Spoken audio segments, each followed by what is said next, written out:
The Tower of London is a castle located in London alongside the River Thames, which was first built by William the Conqueror from circa 1077 and significantly added to over the centuries. Often referred to in England as simply the Tower, it has served as a fortress, palace, prison, treasury, arsenal, and zoo.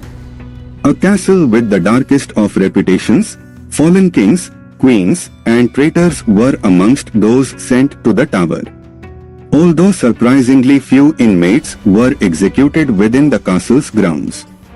Today, it is a major tourist attraction with visitors eager to experience for themselves a place steeped in the history of England like no other, to admire the picturesque Beefeaters and be dazzled by the fabulous crown jewels.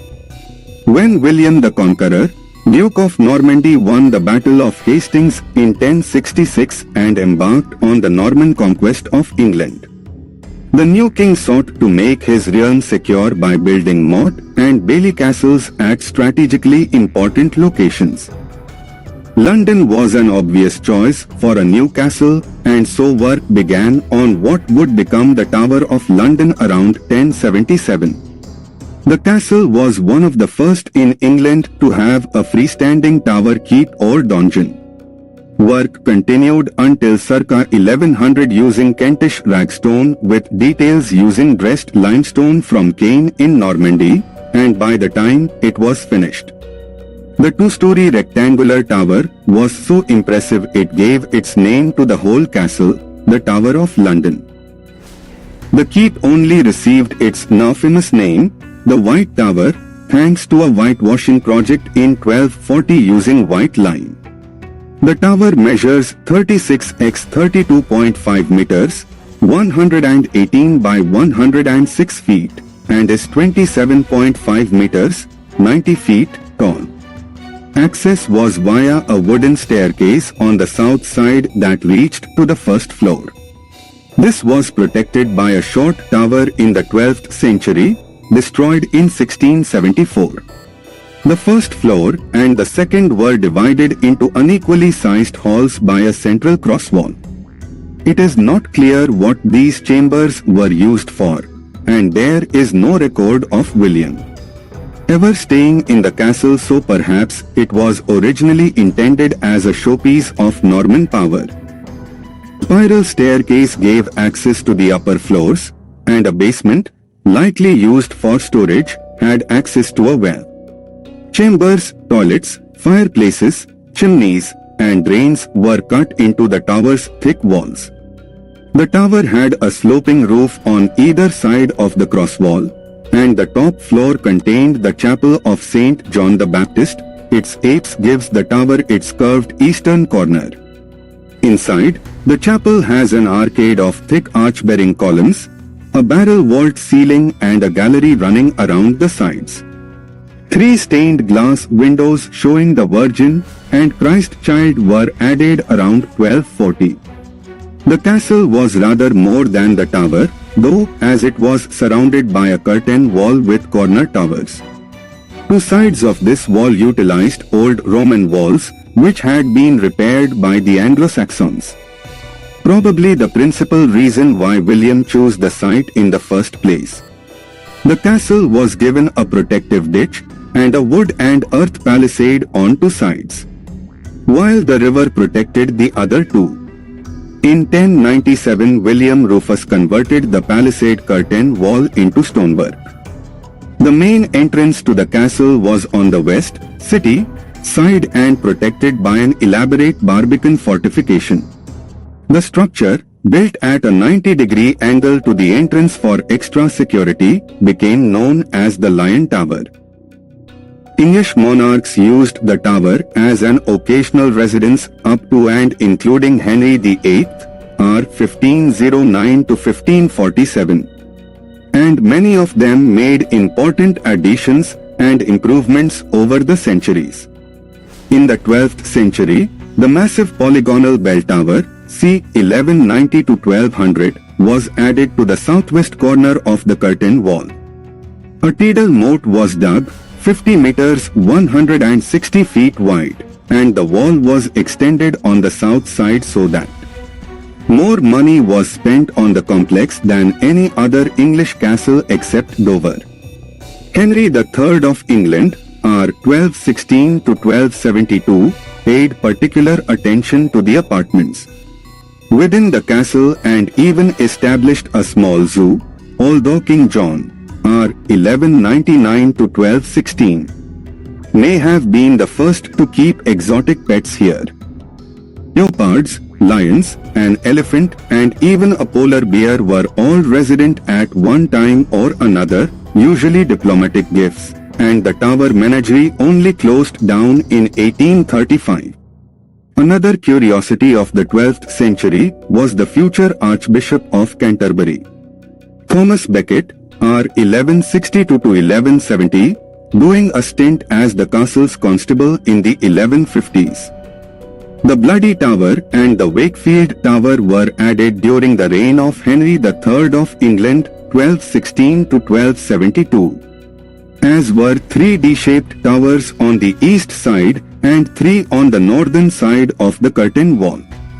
In addition, the freestanding Great Hall was rebuilt, now gone, which measured 24 times 15 meters, 80 by 50 feet. Generally, though, the 13th century CE saw a trend towards increasing comfort rather than military security of castles. Meanwhile, the king's chamber was painted with the royal arms and a turret added to the corner to act as a drain directly into the Thames after complaints from Henry III about the smell of the previous ensuite toilet. Another of Henry's projects was the almost complete rebuilding of the chapel of St. Peter ad Vincula in the northwest corner of the Bailey. The tower was becoming multi-purpose too. First, Edward I of England, r. 1272 to 1307, finally achieved the castle's permanent layout by completing the now double-circuit wall on the 3 land sides and adding the Watergate structure known as St. Thomas Tower. The latter was used as the royal chambers and stood over the entrance that state prisoners were escorted through direct from the river, Traitors Gate. Next, Edward moved one of the royal treasuries to the castle and made it the home of a royal archive, eventually settled in the Wakefield Tower, and the kingdom's main mint, in a row of little workshops with 30 furnaces known as Mint Street. Henceforth, the tower also became England's main arsenal, where siege weapons, arms and armor of all kinds were made and stored. For greater security for all these valuable assets, Edward III of England, r. 1327 to 1377, ordered that all guards and officers remain within the castle at night, with all gates being locked from sunset. During the reign of Richard II of England, r. 1377 to 1399, the basement was reinforced to bear the extra weight of the heavy guns stationed on the roof, some of which weighed 600 pounds, c. 270 kilograms. Also in this period, there was another before they were famous attachment with the tower when Geoffrey Chaucer, c. 1343 to 1400, acted as the clerk of works before he established himself as one of medieval literature's most celebrated poets. From 1377 to 1661, the tower even got a look-in on pomp and ceremony and hosted the start of a vigil procession on the eve of coronations. The soon-to-be new monarch traditionally spent the night in the castle before being crowned in Westminster Abbey. The royal robes worn in these ceremonies, along with many other precious textiles like tapestries, were all kept in the tower wardrobe. Henry VI of England, r. 1422 to 1461 and 1470 to 1471, was imprisoned in the tower for 9 years during the Wars of the Roses, 1455 to 1487, until he was saved by a Lancastrian army. This was to be only a temporary reprieve though, as a Yorkist army put Edward IV of England, r. 1461 to 1470 and 1471 to 1483, back on the throne, and Henry found himself once more in his old prison, where, a month or so later, he was most likely murdered. When Edward IV died in 1483, the Tower received two of its most infamous prisoners, the young sons of the dead king, Edward and Richard, known as the Princes in the Tower. They were put there by Richard of Gloucester, as he made himself King Richard III, r. 1483 to 1485, and within 2 months both princes were murdered, with everyone, including Shakespeare in his play Richard III, pointing a finger of accusation at the usurper king. 2 skeletons of youths were discovered near the White Tower when the forebuilding was demolished in 1674, and these remains, identified then as the 2 princes, were reinterred in Westminster Abbey. The remains were re-examined in 1933 and confirmed as young males of similar age to the princes.